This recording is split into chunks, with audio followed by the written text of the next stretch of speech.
Welcome to the Essential Digital Skills course from Digital Communities Wales, Session 5, Solving Problems Using the Internet. My name is Nick Moylan. I'll be your trainer for this session. Disclaimer, we do not recommend one app or website over another. There are many apps or websites available to people who use the Internet. You are responsible for what apps and websites you use on the Internet, so please use them safely.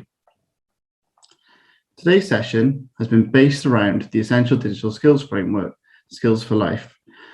I can use the Internet to help me fix problems, use the Internet to find help for different activities, use web chat on websites to help me fix problems, use online tutorials, FAQs and forums to fix problems and improve my digital skills. We're going to begin with looking at search engines. There are a number of different search engines available on the Internet. A search engine is a website that searches the Internet for answers to your questions. Popular web search engines include Bing and Google. And these are just websites you can type into your web browser and ask questions to them. They will search the Internet, providing you with many options as an answer to your question or search. And therefore they help you solve problems. I always personally go to a search engine whenever I've got something to solve.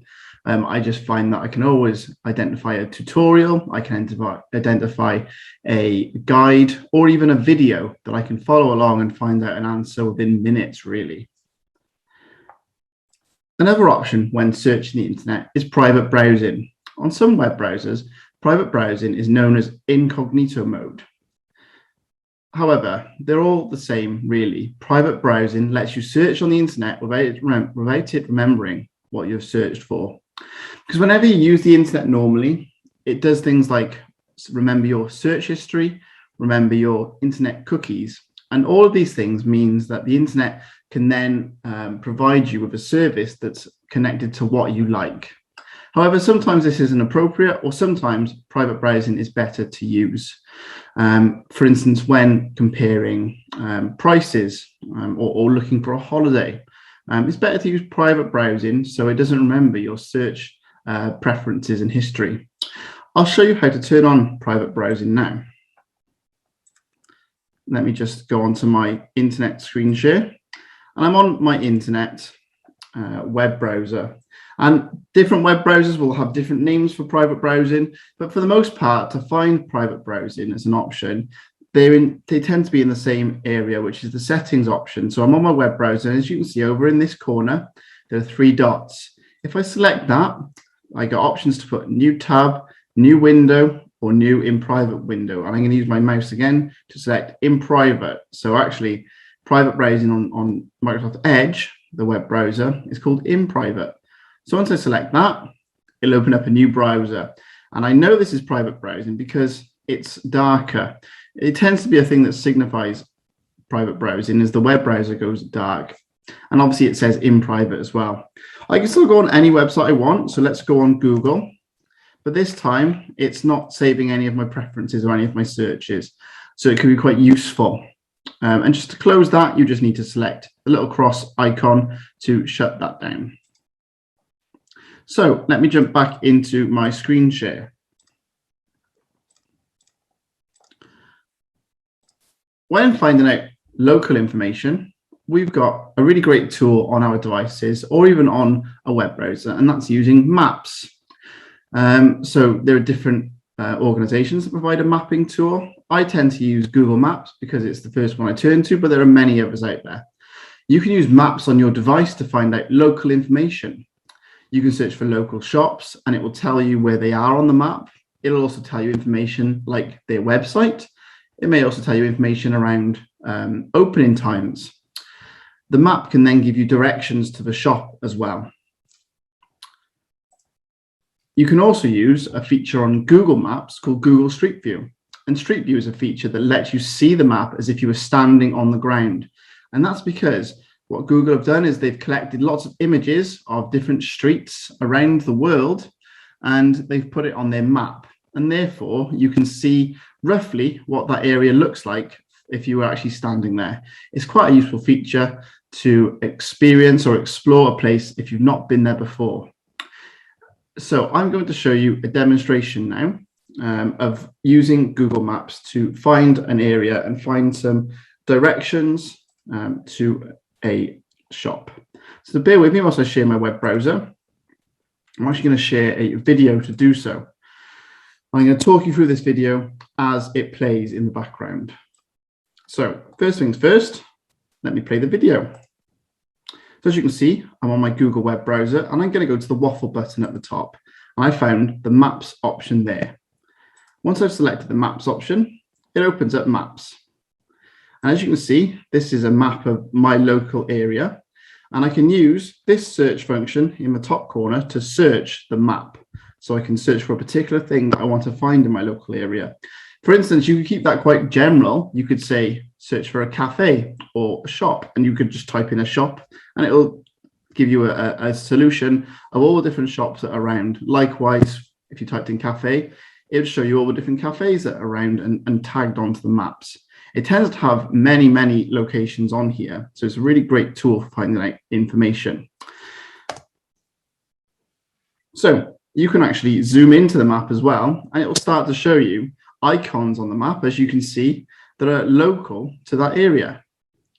We can see different images on here. We can see parks, we can see shops, and we can also see cafes and things like that as well. So zooming in a little bit more, we can notice all the different local things that are around us. We can move the map with either our computer mouse, or if we're using a touchscreen, we can use our finger to touch the screen and move it around. And the more you zoom in, the more things will appear on the map, as you can see. So now that we've zoomed in a little bit more on our map, we can actually start to explore it a little bit further. So we're dragging the map around just to an area that I want to view. And if I wanted to, I could actually use Street View. So I'm going to go back slightly because to use Street View, which is the view of seeing the street as if you were standing there, there's a little icon you need to select to do that. This little icon down in the bottom corner is the person icon. That's the Street View icon. You need to select that, and often it lets you drag and drop where you want to see the Street View from. So let's select that. And look, you can drag it and drop it wherever you want. So notice it's hanging in the air a minute. That's because I haven't dropped it anywhere yet. But I'm going to select this blue line to drop it onto. Now with Street View, you have to use the blue lines that appear. And that's because they're the lines that have been photographed for the Street View option. Let's drop it in by here. And we're going to go to Street View. And as you can see, this is a view from the street. And it comes up with icons on the map of different areas, but also you can see a general picture of what the Street View is like. And you can select those icons as well if you want. So in this case, we've selected a shop. We can see reviews for the shop. We can see opening times for the shop, as well as a location address. So all this different information, telephone number, website, could be really handy for us to find out a bit more information about that shop. We can also see directions. So we're back on normal view. We can look at reviews just to find out information about that shop and if it's useful. And we can also find directions to the shop. So back on the normal selection view, you can see that there's a directions button. So if we select that with our computer mouse or our finger, if we're using a touch screen, it'll actually give us options to find directions. And you can choose a starting point, so maybe it's your work or your home, and then it'll give you different routes, as you can see, to that shop from your starting point. Now, the blue line is usually the one that's either the quickest option or it's the option that you've selected first. But as you can see, there's a couple of different options, and it even gives us time, how long it'll take to take the journey on that particular route. And as you can see up here, we've got options to go by car, by public transport, we've got walking, cycling, even airplane. So we can choose different options. So maybe we want to walk the route because we know it's fairly close. It'll tell us now it's going to take 18 minutes to walk that route. And it gives us a slightly more direct option there. It'll change the route slightly because we're walking, not driving. So that is finding out directions using maps. But as I said, we can use the map to go onto Street View and have a look around wherever we want. So let's go back onto Street View, just have another look at it in action. So we're going to drag the Street View icon onto a different blue line. I'm going to drop it there, and we're going to jump back in and actually see around a different location. As you can see on Street View, there's a little arrow that lets us select different places.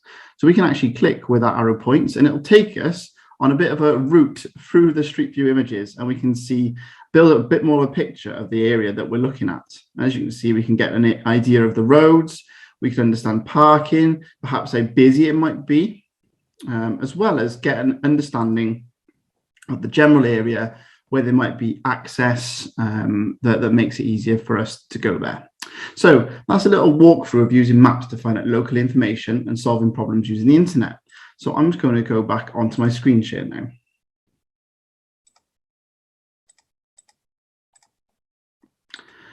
Another option we have when using websites and the internet is using FAQs on websites. So an FAQ stands for a frequently asked question. And usually what this does is it's a page on a website, and it gives you a list of answers to common questions about a product or service. So most FAQs are located within the support section of the website. They're often found at the bottom of the website page. And typically they'll answer questions like what is the returns policy for a website, or how long does it take for delivery, or what are your opening hours? These might all come under the FAQ section, frequently asked questions. I'll show you a quick demonstration of where to find that in a little demonstration video I've got planned for you in a few minutes' time. Forums, another option to find out information on the internet.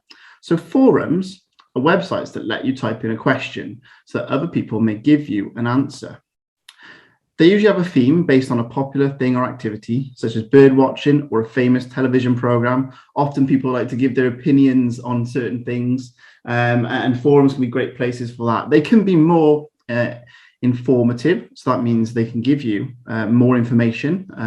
Maybe you want to find out some information about a particular skill. Maybe you want to learn some more information about building something or growing something. So maybe growing a plant. You could go on a forum about that, and you could find user information about that. Remember not to believe everything you read on the internet, and especially forums, because it's people's opinion, not always fact. But a forum is generally a good place to get a good perspective of a user's experience.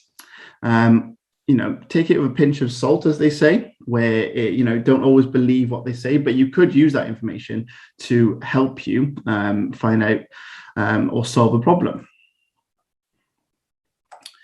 User manuals then. A user manual is a booklet that comes with things that we buy. This could be a new TV or a laptop or even a microwave. Usually when we buy a new product, it comes with a manual. Sometimes we accidentally lose those manuals, and we can actually find them on the internet if we've lost them. So we can search for a manual using a search engine. So that's what I'm going to do now. I'm going to give you a quick demonstration of searching for a manual for my car, because I have actually misplaced it. So I go onto Google, www.google.co.uk, and I could just search Renault Clio, my car year user manual, like that, and just type enter to search for that.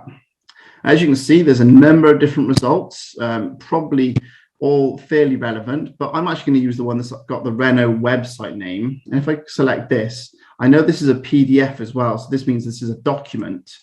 If I select this, it'll take me to the user manual for my car. So that could be very useful if you've misplaced a manual. And as you can see, it's got all the different bits of information that I might need for my car. I'm going to go back on my screen share now.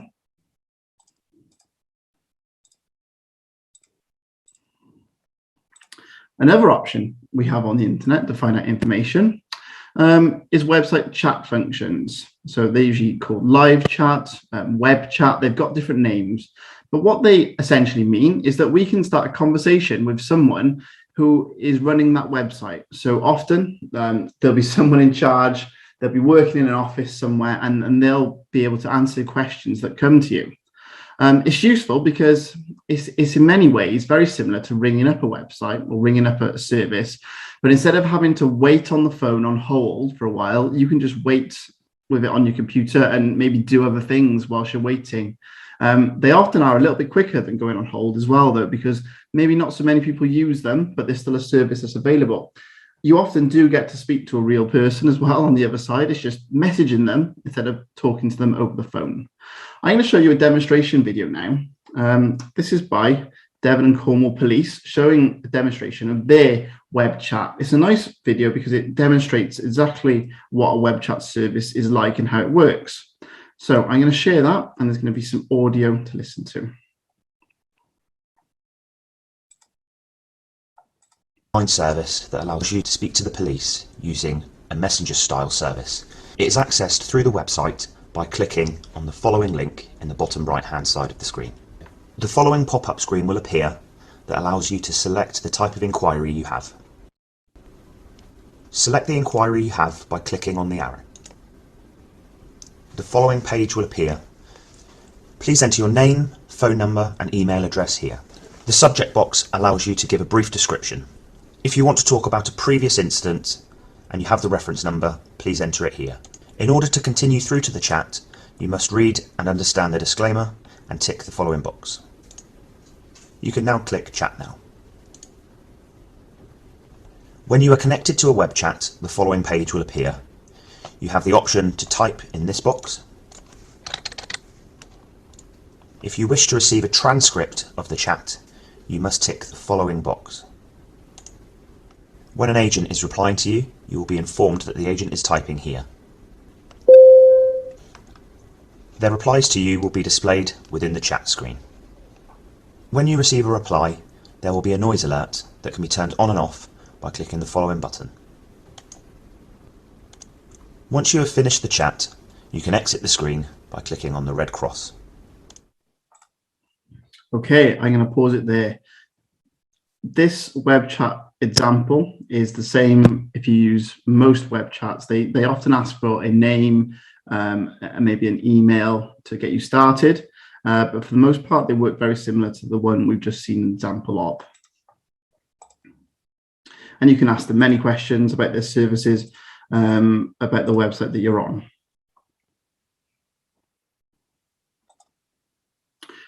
YouTube is a website that lets people share videos that they create. It's a really great option for finding out information, maybe learning a new skill and actually seeing someone do a skill that you would like to learn. Remember, with YouTube, it's again user created and maybe they're sharing their points of view. So we don't need to believe everything we hear on YouTube, but for the most part, we can actually find out a lot of really useful information using YouTube. You could search for how to grow a plant. You could search for a cooking tutorial. You could even search for fitness guides and exercises. There are many more things you could search for on there as well, but it's nice to have a video option. So I'm going to show you a demo now of solving a problem using the internet. The problem that I'm going to solve is, how do I grow potatoes? I'm actually going to give a number of different options here through this demo, just to utilize some of the options we've already mentioned about solving problems using the internet.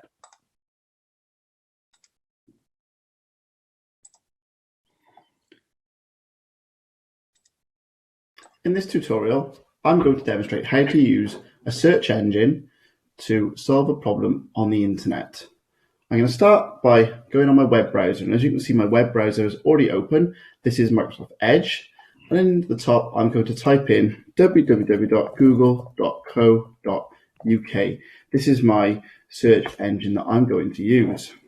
So I'm on the Google search page, and as you can see, there's a little box here that indicates I can type in it. In this box, I'm going to type any problem that I have that I want to find solutions to. Now, the example I'm going to use is how to grow potatoes, but you could apply anything to this box and type it in. So I'm going to type in how to grow potatoes. And then I'm going to press enter on my keypad to search.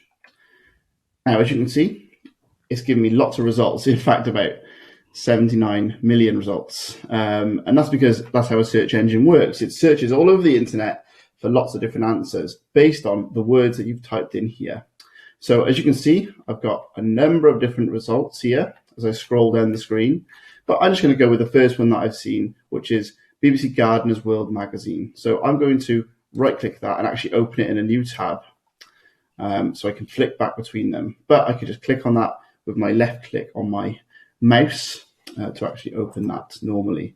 Now I'm on the website, and this has given me some information here about how to grow potatoes, which includes when to plant them, how deep to plant the seeds, and time of year, etc. So this is a quite useful bit of information, and this is just on Gardener's World. Now this is just by going on a website to find this. As you can see, there are some advertisements that pop up. You know, this happens on a lot of websites that you go on. You can just press the little cross button to delete that advertisement. You don't need to acknowledge it. Now, I'm going to go on a forum now. So this example here is the Gardener's World forum. I'm just going to click on that.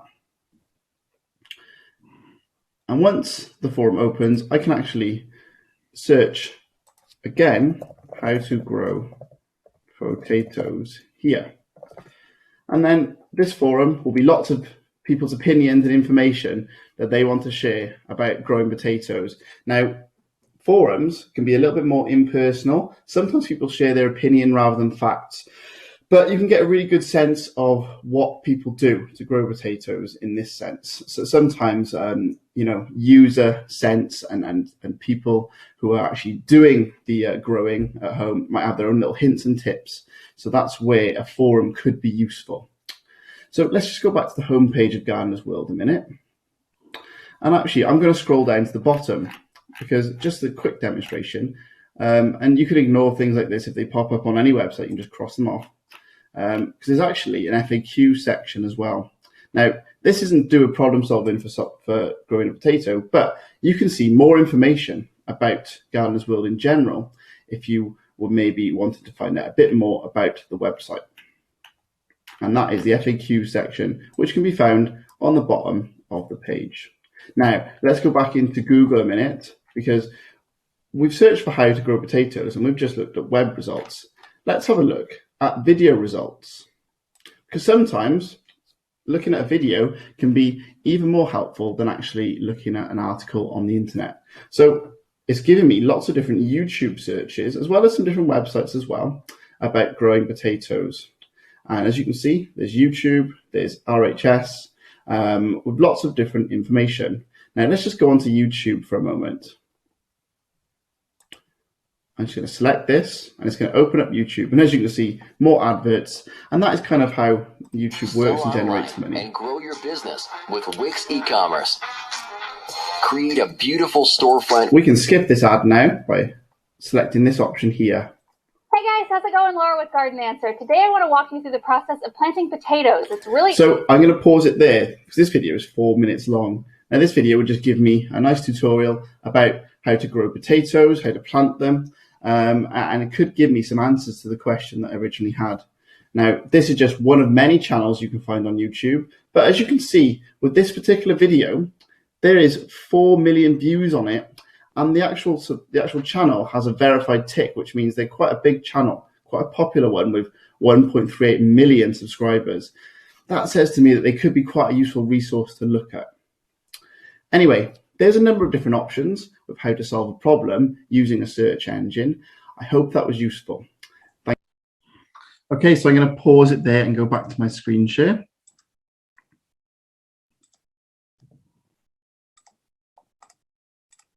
But as you can see from that demonstration, we can use the internet to solve problems and type in really any question that we have if we want to find out some more information about it. So well done for completing session 5 of our Digital Inclusion Foundation course. To build on the skills that you've covered this session, I want to introduce the digital bite-sized task. The task is, using the internet, find information that teaches you how to grow carrots in a garden.